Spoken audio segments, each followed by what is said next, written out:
حضرت امیر المؤمنین ایدہ اللہ تعالی فرماتے ہیں، اللہ تعالی مومنوں میں محبت، پیار اور بھائی چارہ پیدا کرنا چاہتا ہے، اور یہ حسن ظن سے پیدا ہوتا ہے۔ پس فرمایا کہ بدزنی سے بچو، کیونکہ بدزنی گناہ کی طرف لے جاتی ہے،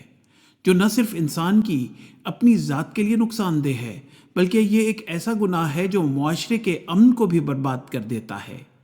دلوں میں دوریاں پیدا ہوتی ہیں، پس خدا تعالیٰ نے اسے بہت بڑا گناہ قرار دیا ہے،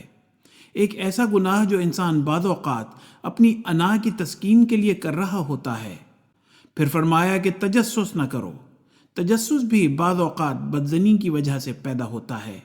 اور جب انسان کسی کے بارے میں تجسس کر رہا ہوتا ہے، اس کے بعد بھی جب پوری معلومات نہیں ملتی تو جو معلومات ملتی ہیں انہی کو بنیاد بنا کر بدزنیاں اور بڑھ جاتی ہیں، اور بدزنی میں بعض اوقات انسان اتنا اندھا ہو جاتا ہے کہ بعض لوگوں کی حالت دیکھ کر حیرت ہوتی ہے کہ بڑے بڑے پڑھے لکھے بھی ہیں، خدمت کرنے والے بھی ہیں، اور ایسی باتیں کر جاتے ہیں جو جاہل اجڑ عورتیں بھی نہیں کرتی ہوں گی۔ چھوٹے چھوٹے شکووں کو اتنا زیادہ اپنے اوپر سوار کر لیا جاتا ہے، بلکہ یہ سمجھتے ہیں کہ ہماری زندگی میں اس سے بڑی بات ہی کوئی نہیں ہے، اور اس سے نہ صرف اپنے کاموں میں خرچ کر رہے ہوتے ہیں،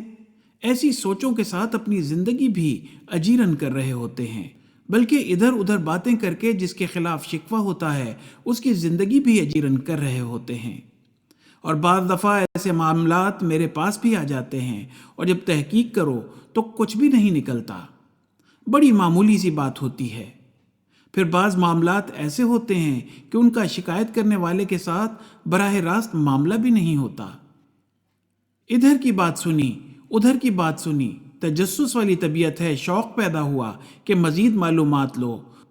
اور ادب جدی جو معلومات ملتی ہیں ان کو پھر فوراً اپنے پاس سے حاشیہ آرائی کر کے اچھالا جاتا ہے۔ تو جب کسی کے بارے میں باتیں کی جاتی ہیں اور انہیں اچھالا جاتا ہے تو اس شخص بیچارے کی زندگی اجیرن ہوئی ہوتی ہے، کیونکہ اس ماحول میں اس کو دیکھنے والا جو ہر شخص ایسی نظر سے دیکھ رہا ہوتا ہے جیسے وہ بہت بڑا گناہ گار انسان ہے،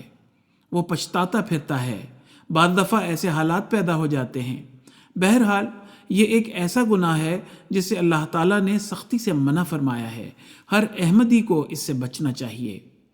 حوالہ خطبہ جمعہ فرمودہ 5 فروری 2010۔